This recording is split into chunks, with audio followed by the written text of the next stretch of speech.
లూకాసు వార్త 23వ అధ్యాయం 42-43 వచనాలు.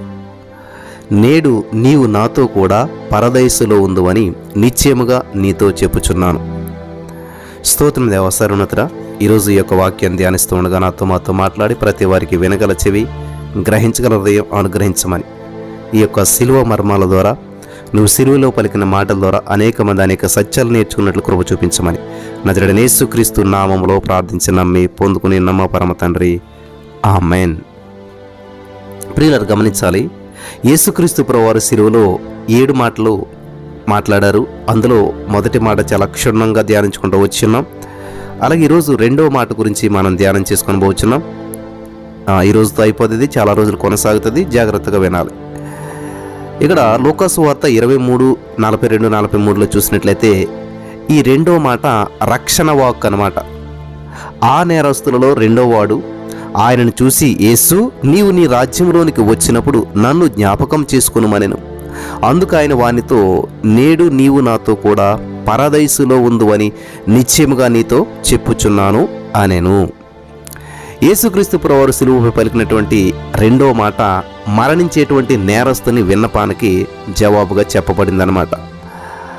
యేసు ప్రభువారు మరణించడానికి సిద్ధంగా ఉన్నాడు, నేరస్తుడు కూడా మరణించడానికి సిద్ధంగా ఉన్నాడు. మరణించేటువంటి వ్యక్తి మరణించబోతున్నటువంటి వ్యక్తికి విన్నపం చేశాడు. గమనించాలి, యేసుక్రీస్తు ప్రభువారికి మరణం లేదు, ఆయన ఒక మార్గం గుండా వెళ్తున్నాడు మాత్రం, అంతే. ఆ నేరస్తునికి దేవుడిచ్చిన సమాధానం అన్నమాట, ఇది జవాబు అన్నమాట. ఇది ఆ మాటలను ఆయన పలికేందుకు దారితీసిన పరిస్థితులు మొదట మనం చాలా క్లుప్తంగా చూద్దాం.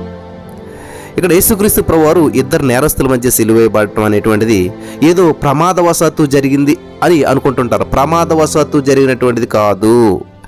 సర్వోన్నతుడైనటువంటి దేవుని చేతే అది నియంత్రించబడేటువంటి ఈ లోకంలో ప్రమాదవశాత్తు జరిగే సంభవాలంటూ ఏమీ ఉండవు.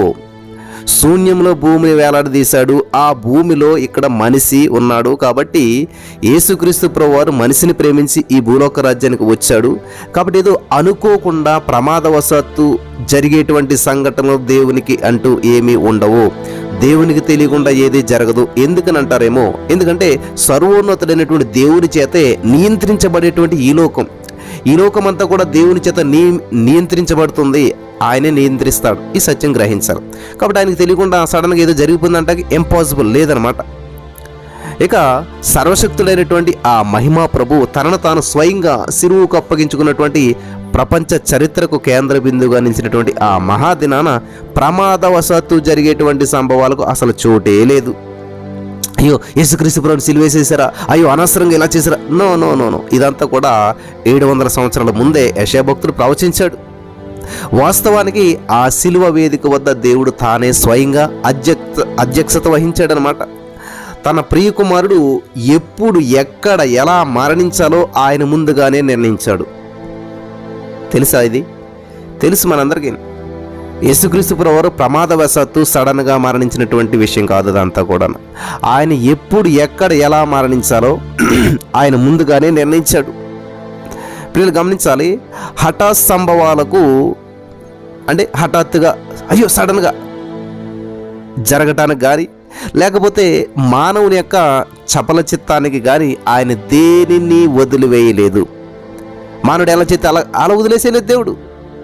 లేకపోతే హఠాత్తుగా సంభవించే సంభవాలు ఏమీ ఉండవు అన్నమాట. దేవుడికి ఆశ్చర్యం కొలిపే విషయాలు ఏమీ ఉండవు. ఆయన ఆశ్చర్యకార్యాలు చేస్తారు, కానీ ఆయనకు ఆశ్చర్యం అనిపించే విషయం ఏది ఉండదు ఈ సృష్టిలో. ఈ సత్యాన్ని మీరు గ్రహించాలి. ఆయన ముందుగా నిర్ణయించిన ప్రకారమే సమస్త సంభవాలు కూడా ఖచ్చితంగా జరిగాయి, జరుగుతూనే ఉంటాయి. ఆయనకి తెలియకుండా ఏది జరగదు. ఆయన చేత ముందుగా నిర్ణయించబడినటువంటి ఏ సంభవం అక్కడ చోటు చేసుకోలేదు. సిలువలో జరిగే ప్రతిదీ కూడా ఆల్రెడీ ముందుగానే రివీల్ చేయబడిపోయిందనమాట. ఇప్పుడు ఒక క్రికెట్ మ్యాచ్ ఉన్నదనుకోండి, ఇండియా పాకిస్తాన్ మ్యాచ్ అనుకోండి, అందరూ ఏం చేస్తారు, లైవ్ అనుకోండి, ఏం జరుగుతుందని ఆసక్తిగా చూస్తుంటుంటారు.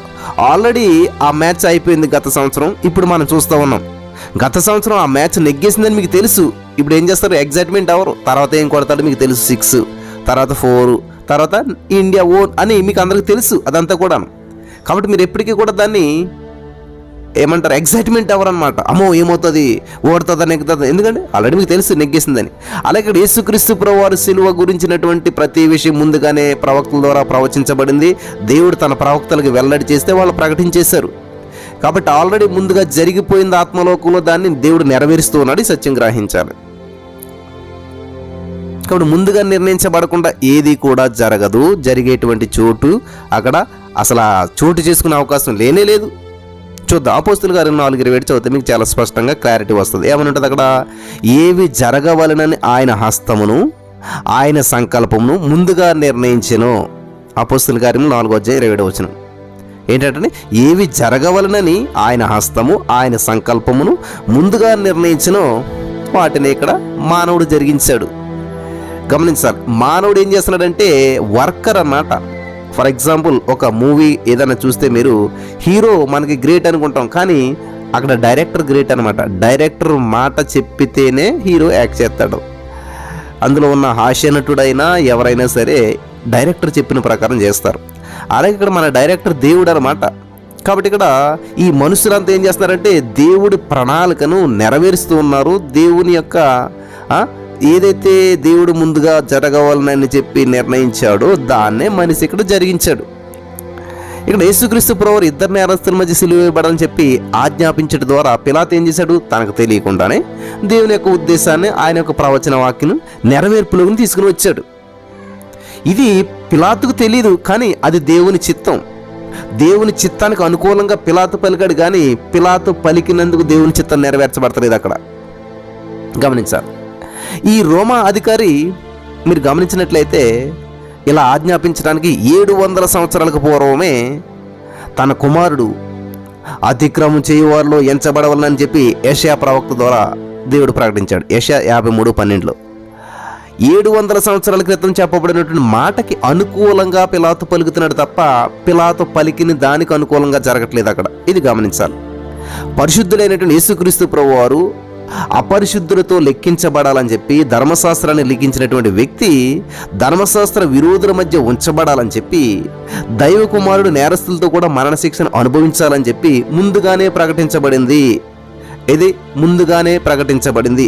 అన్ఎక్స్పెక్టెడ్గా జరిగినటువంటి సంఘటన అయితే కానే కాదు. వింటున్నారా ప్రియులారా? ఇది ఎవరు కూడా ఊహించలేనటువంటి అంశం, కానీ ఇది వాస్తవంగా కార్యరూపం దాల్చింది.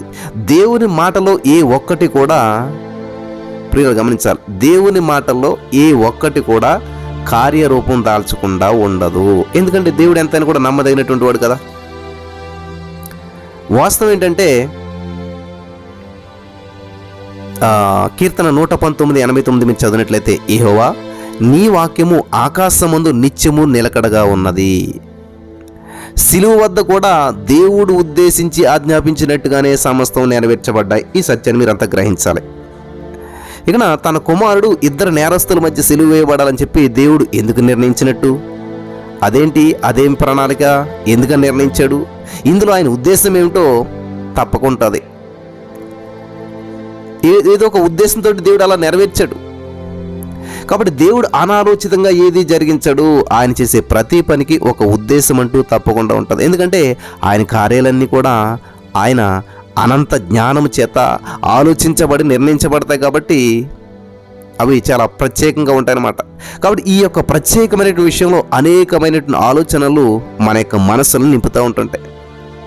యేసుక్రీస్తు ప్రభువారు దిగి వచ్చినటువంటి ఈ లోకంలో ఆయన అనుభవించినటువంటి అవమానపు లోతుల్ని పరిపూర్ణంగా ప్రదర్శించేందుకు మరి మన ప్రభు ఇద్దరి నేరస్తుల మధ్యన సిలువేయబడ్డాడన్నది మొట్టమొదటి కారణం కాదా?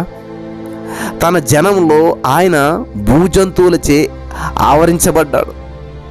ఇప్పుడు గమనించాలి, యేసుక్రీస్తు ప్రభువారు జన్మించినప్పుడు ఆయన జననంలో ఆయన ఏం చేశాడు, భూజంతువుల చేత ఆవరించబడ్డాడు. అలాగే జన్మించినప్పుడు చుట్టూ పశువులు అవి ఉంటే, జంతువులు ఉన్నట్లయితే, భూజంతువులు ఉన్నట్లయితే ఆయన ఈ యొక్క మానవ సమాజం చేత తిరస్కరించబడినటువంటి వానిగా ఎంచబడ్డాడు. మరణ సమయంలో పుట్టినప్పుడేమో చుట్టూ జంతువులు ఉంటే, చనిపోతున్నప్పుడు ఈ యొక్క మానవ సమాజం అంతా కూడా తిరస్కరించబడినటువంటి వానిగా ఎంచబడ్డాడు. ఇక్కడ సిలువ వద్ద మనకు ప్రియులరా బదులుగా తాను స్వీకరించినటువంటి స్థానాన్ని ప్రదర్శించేందుకే కదా ఆయన నేరస్తుల మధ్య సిలువేయబడ్డాడు. మనం స్వీకరించవలసినటువంటి, గమనించాలి, మనకు బదులుగా తాను స్వీకరించిన స్థానాన్ని, ఇది యేసుప్రభువు అనుభవించిన శిక్ష కాదు, నువ్వు నేను అనుభవించవలసిందనమాట. మనం స్వీకరించవలసినటువంటి స్థానాన్ని ఆయన స్వీకరించాడు. అది తప్పక ఒక అవమానకరమైనటువంటి స్థానమే, అది తప్పక అతిక్రమలు చేసినటువంటి వారు ఉంచబడవలసినటువంటి స్థానమే, అది తప్పక మరణశిక్ష విధించబడినటువంటి నేరస్తులు శిక్షించబడాల్సిన స్థానమే. మానవుని యొక్క తిరస్కారాన్ని, తృణీకారాన్ని ప్రదర్శించేందుకే కదా ఆయన బుద్ధిపూర్వకంగా పిలాతు ద్వారా శ్రమలను అనుభవించాడు. రక్షకుని విమోచన, విశ్వసించినటువంటి పాప యొక్క పశ్చాత్తాపం, విశ్వసించనటువంటి పాప యొక్క తిరస్కారం అనేటువంటి 3 అంశాలను ప్రదర్శించడానికే కదా యేసుక్రీస్తు ప్రభువు కల్వరి సిలువలపై 3 వ్యక్తులు అక్కడ సిలువేయబడ్డారు. ఈ 3 అంశాలనే కదా అక్కడ 3 సిలువలపై వేలాడుతున్నటువంటి 3 వ్యక్తులు ప్రదర్శిస్తూ ఉన్నారు. ఈ అంశాలు ప్రదర్శించేందుకే కదా యేసుక్రీస్తు ప్రభువు 2 నేరస్తుల మధ్య సిలువేయబడ్డాడు. యేసుక్రీస్తు ప్రభువు 2 నేరస్తుల మధ్య సిలువ వేయబడటంలో మనం ఇంకొక ప్రాముఖ్యమైనటువంటి పాఠాన్ని మనం నేర్చుకోవాలి. ఏంటంటే, ఆయనతో కూడా సిలువ వేయబడినటువంటి నేరస్తుల్లో ఒకడు ఆయనను స్వీకరించాడు, మరొకడు ఆయనను తిరస్కరించాడు. ఇదంతా కూడా మనకు తెలుసు. వింటున్నారా జాగ్రత్తగాను? ఇక్కడ 2 నేరస్తులు కూడా ఒకే సమయంలో ఆయనతో కూడా సిలువ వేయబడ్డారు. వారిద్దరు కూడా సరి సమానంగా ప్రభువుకు సమీపంగా ఉన్నారు. 2 మధ్య కూడా డిస్టెన్స్ ఒకటే. యేసుక్రీస్తు ప్రభువు 2కి సమాన దూరంలో ఉన్నారు. వేదనకరమైనటువంటి ఆ 6 గంటల సమయంలో ఆయన చర్యల్ని 2 కూడా సమానంగా చూశారు, సమానంగా విన్నారు. 2 కూడా ఘోరమైనటువంటి దుర్మార్గులే. వింటున్నారా? 2 కూడా తీక్షణంగా శిక్షించబడుతున్నారు. 2 కూడా మరణపు అంచుల్లో ఉన్నారు. 2కి కూడా క్షమాపణ అవసరత అత్యవసరమైనటువంటిదిగా ఉంది. అయినప్పటికీ కూడా వారిలో ఒకడు తన పాపాల్లోనే మరణించాడు, తన హృదయాన్ని మరింత కఠినపరుచుకుంటూ తన పాత జీవితంలోనే మరణించాడు. గమనించాలి. అయితే మరొకడు తన యొక్క దుష్టత్వం విషయమై పశ్చాత్తాపడ్డాడు, యేసుక్రీస్తునందు విశ్వాసం ఉంచాడు, దయ కోసం ఆయన ఆర్థించాడు, చివరిగా పరదేశుకు చేరుకున్నాడు.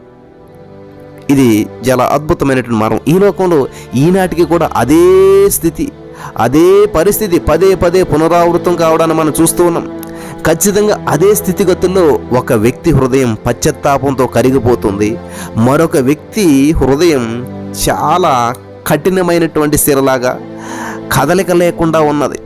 రాతి హృదయాలుగా మార్చబడుతున్నాయి. ఒకే ప్రసంగాన్ని ఒక వ్యక్తి అత్యంత శ్రద్ధాశక్తులతో వింటారు. ఈ రోజున ఇప్పుడు ఈ మెసేజ్ని మీరు ఎంతో ఒక పెన్ను పుస్తకం పెట్టుకుని ఎంతో ఆశతోటి శ్రద్ధతోటి వింటూ ఉంటుంటారు కదా. ఫలితంగా ఏమవుతుంది? మనోనేత్రాలన్నీ కూడా తెరవబడతాయి. దేవుని దయా ప్రాతిపదికకు సమీపంగా మీరు కొనుక్కోబడతారు, దేవుని సన్నిధిని అనుభవిస్తారు. అదే ప్రసంగాన్ని లేదా ఇప్పుడు నేను చెప్తున్నటువంటి ఈ యొక్క వాక్యాన్ని ఇంకొకరు వింటారు, తిరస్కార ధోరణితో వింటారు. ఏముందలే తిరస్కరిస్తుంటారు అన్నమాట. అవునా? ఇట్లాగా ఒక వేరే ధోరణిలో వింటారు. ఫలితంగా వాళ్ళలో ఎలాంటి ప్రతిస్పందన ఉండదన్నమాట. ఒక వ్యక్తికి సువార్త బయలుపరచబడుతుంది, మరొక వ్యక్తికి సువార్త దాచబడుతుంది. ఈరోజు నీకు బయలుపరచబడిందా, దాచబడిందా? ఒక్కసారి పరిశీలన చేసుకోండి ప్రియులారా. ఈ విషయంలో అవును తండ్రి, ఇలాగు చేయటం నీ దృష్టికి అనుకూలమైన అని పలుకుతూ మనం మౌనంగా ఉండాలి తప్ప దేవుని సార్వభౌమాధికారాన్ని ప్రశ్నించడానికి మనకు ఎలాంటి హక్కు లేదు. మెయిన్ ప్రశ్నించేటువంటి తత్వాన్ని విడిచిపెడితే చాలా అద్భుతాలు మీరు చూడగలుగుతారు. అయితే ఆయన సర్వభౌమాధికారం మనం మానవ బాధ్యతను సర్వనాశనం చేయాలని చెప్పి ఎన్నడూ ఆశించలేదు. ఈ 2 విషయాలు బైబిల్ గ్రంథంలో చాలా స్పష్టంగా రాయబడి ఉన్నాయి. కాబట్టి వినేటువంటి వారు విశ్వసించినప్పటికీ తిరస్కరించినప్పటికీ ఈ 2 విషయాలను బోధించడం మన బాధ్యత. అయితే ఈ రెండింటిని కూడా మనం బోధించినప్పుడు ఇవి పరస్పరం వ్యతిరేకిస్తున్నట్టుగా మన శ్రోతలకు, ఈ యొక్క వాక్యం వింటున్నటువంటి వారందరికీ కూడా అనిపించవచ్చు. అయినప్పటికీ దానితో మనకు అవసరం లేదు. 1 తిమోతి 2:3-4 చూసినట్లయితే ఆ యొక్క పాస్టర్ స్పర్జన్ రాజు గారు మీకు అందరికీ తెలుసు. ఈ యొక్క 1 తిమోతి 2:3-4 ఆయన బోధిస్తూ ఈ స్పర్జన్ గారు ఏమన్నారంటే, మనుషులందరూ కూడా రక్షించబడి సత్యమును గ్రహించినటువంటి ఆ అసత్యమును గురించినటువంటి జ్ఞానంలోకి రావాలన్నదే మన తండ్రి చిత్తమని మనం విశ్వసించుతున్నాం. అయితే తన కుమారుని విశ్వసించకుండా ఒక వ్యక్తి రక్షించబడుట ఆయన అనుమతించడు. ఈ విషయాన్ని ఆయన పదే పదే చెప్పాడు. ఒక వ్యక్తి తన పాపాలను వదిలిపెట్టి తన హృదయమందు మార్పు చెందితేనే గాని ఆ వ్యక్తి రక్షించబడటాన్ని దేవుడు అనుమతించడని చెప్పి మనందరికీ తెలుసు. అయితే తన నిత్య ప్రేమను బట్టి తన నిత్య శక్తితో ఆయన కొందరిని రక్షిస్తాడని చెప్పి కూడా మనకు తెలుసు. నా ప్రియమైనటువంటి సహోదరి స్నేహితులారా, ఈ వాక్యం వింటున్నటువంటి మీరు ఈ వాక్యాన్ని దేవుని వాక్యంగానే స్వీకరించండి. అది దేవుని వాక్యంలో ఉన్నటువంటి వేరొక భాగంతో సమానంగా లేకపోయినా సరే, నేను మళ్ళీ చెప్తున్నాను, దేవుని సార్వభౌమాధికారం మానవుని బాధ్యతను నాశనం చేసేందుకు ఎన్నడూ కూడా ఇష్టపడదు. మన ఆత్మల రక్షణార్థం దేవుడు చేసినటువంటి ఏర్పాట్లను అన్ని కోణాలలో మనం ఉపయోగించుకోవాలి. మనం సువార్తను ప్రతి ఒక్కరికి కూడా బోధించబద్దులమై ఉన్నాం. కృప ఉచితముగా అనుగ్రహించబడింది.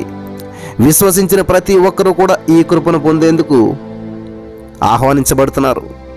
తన వద్దకు వచ్చి వారిని ఎవరైనా సరే యేసుక్రీస్తు ప్రభువు తిరస్కరించాడు. అయినప్పటికీ మనం సమస్తమును జరిగించిన తర్వాత మనం మొక్కను నాటి దానిని, ప్రియులరా, నాటిన మొక్క కుదిరితే సచ్చూరుకుంటుంది. కాబట్టి మొక్కను నాటిన తర్వాత ఏం చేయాలి? దానికి నీళ్లు పోసి తర్వాత దేవుడు దానిని పెంచి ఫలాన్ని ఇస్తాడు. కాబట్టి దీన్ని ఆయన తన సార్వభౌమాధికారం యొక్క చిత్తము చెప్పును జరిగిస్తాడు. మరణ సమయంలో రక్షించబడినటువంటి పాప విషయంలో అపరిమితమైనటువంటి కృప మనకు స్పష్టంగా కనిపిస్తుంది. అలాంటి కృప బైబిల్ గ్రంథంలో మరెక్కడా కూడా మనకు కనిపించదు. దేవుడు కృపామయుడు. ఆయన అనుగ్రహించినటువంటి కృప కేవలం కృప ద్వారానే మనకు అనుగ్రహించబడింది. ఎఫెసీ 2:8 చూసినట్లయితే, ఎఫెసీలకు రాసిన పత్రిక అపోస్తలుడైన పౌలు గారు ఏమంటాడు తెలుసా? 2:8 మీరు విశ్వాసం ద్వారా కృపచేతనే రక్షించబడి ఉన్నారు. ఇది మీ వలన కలిగినటువంటిది కాదు, దేవుని వరమే. వరం అంటే ఉచితంగా పొందుకునేది ప్రియులారా. వరం అంటే ఉచితంగా ఇచ్చేది. వరం అంటే ఏదో నువ్వు కష్టపడితే వచ్చేటువంటిది కాదు, ఉచితంగా. హల్లెలూయా. కాబట్టి ఇక్కడ ప్రారంభం నుంచి కూడా అంతం వరకు కృపే మనకు కనిపిస్తుంది. కృప రక్షణనిస్తుంది. కృప రక్షణను రచించింది. కృప రక్షణను అనుగ్రహించింది. ఆయనచే ఏర్పరచబడినటువంటి వారి హృదయ కాఠిన్యాన్ని తొలగించేది, వారి మనస్సులో ఉన్న శత్రుత్వాన్ని తీసివేసేది, వారు రక్షణను స్వీకరించేలా చేసేది కేవలం కృపయే. కృప ప్రారంభిస్తుంది, కృప కొనసాగిస్తుంది, చివరగా కృపయే మన రక్షణను సంపూర్ణం చేస్తుంది. కృప ద్వారానే రక్షణ ఉచితంగా అనుగ్రహించబడటాన్ని గురించి క్రొత్త నిబంధనలో స్పష్టంగా ఉదహరించబడింది. బహుశా ఈ దమస్కు మార్గంలో రక్షించబడినటువంటి తార్సువాడైనటువంటి పౌలు గారు, సౌలు గారు పౌలు గారుగా మార్చబడ్డారు. ఆయన మరణపుటంచుల్లో రక్షించబడినటువంటి నేరస్తుడు అనేటువంటి ఇరువురు కూడా వ్యక్తులు కృప ద్వారా ఉచిత రక్షణకు చక్కని ఉదాహరణలు. ఎందుకంటే యోగ్యులు కాదు, ఇటు దొంగ అటు సౌలు కూడా నరహంతకుడు ఎంతోమందిని చంపాడు. వాళ్ళు రక్షించబడటానికి యోగ్యులు కాదు. మరి ఏంటంటారు ఇదంతా కూడాను? వీళ్ళిద్దరిని మనం గమనించినట్లయితేని, ఆ సౌలు గారిని, ఈ యొక్క నేరస్తుడిని మనం ఇద్దరిని కూడా చూస్తే కృప ద్వారా ఉచిత రక్షణకు వీళ్ళిద్దరు కూడా చక్కటి ఉదాహరణలు అన్నమాట. రెండో వ్యక్తి విషయంలో ఇది మరింత శక్తివంతంగా ప్రదర్శించబడింది. ఆ తర్వాత అన్యులకు అపోస్తలుగా మారినటువంటి సౌలు విషయానికి వస్తే ప్రారంభం నుంచి కూడా అతడు నీతిమంతుడిగా ఉండినట్టు మనకు కనిపిస్తుంది.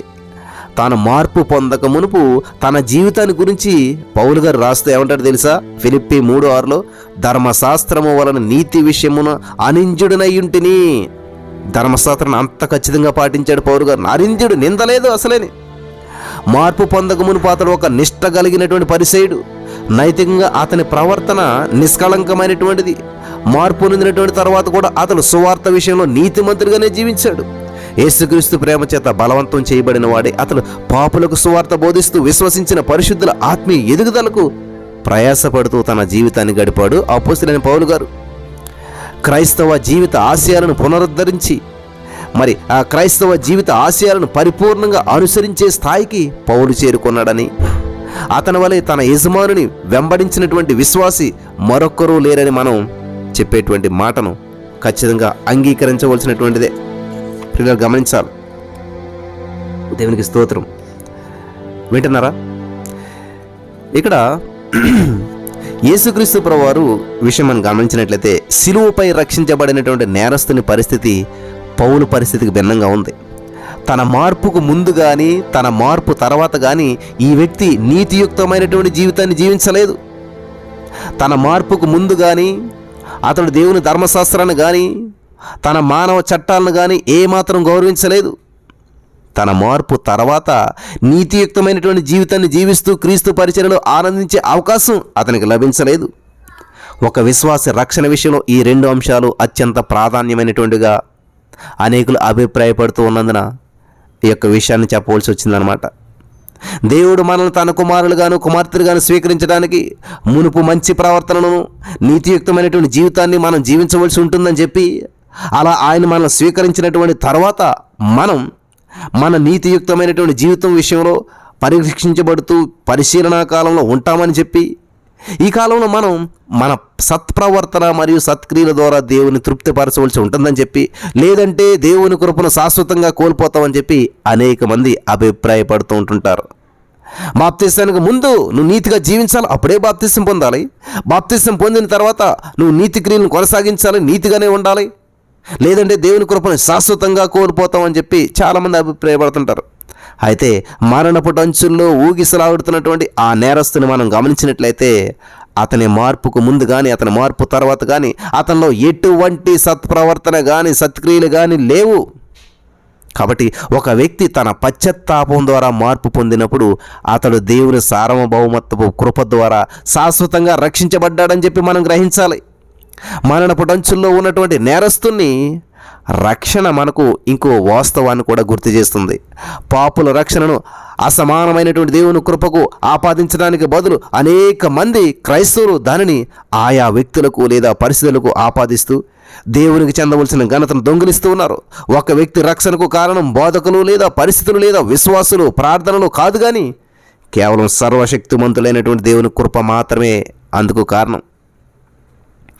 ఆయా బోధకుల యొక్క బోధలు ఆ యొక్క విశ్వాసుల యొక్క ప్రార్థనల విషయంలో దేవుడు సంతోషించి ఆనందించినప్పటికీ కానీ ఒక పాపి రక్షణకు అవేమీ కారణాలు కావు.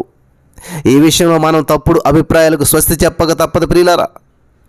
దేవుని కృప సర్వశక్తి కలిగినటువంటిది కాబట్టి ఆ కృప ఇష్టపడినప్పుడు పరిస్థితులు ప్రతికూలంగా ఉన్నా, మానవ ప్రార్థనలు కొరువైనా, ఎలాంటి బోధలు చేయబడకున్నా ఒక పాపిని రక్షించేందుకు ఆ కృప తప్పక ఉపక్రమిస్తుంది ప్రియులారా.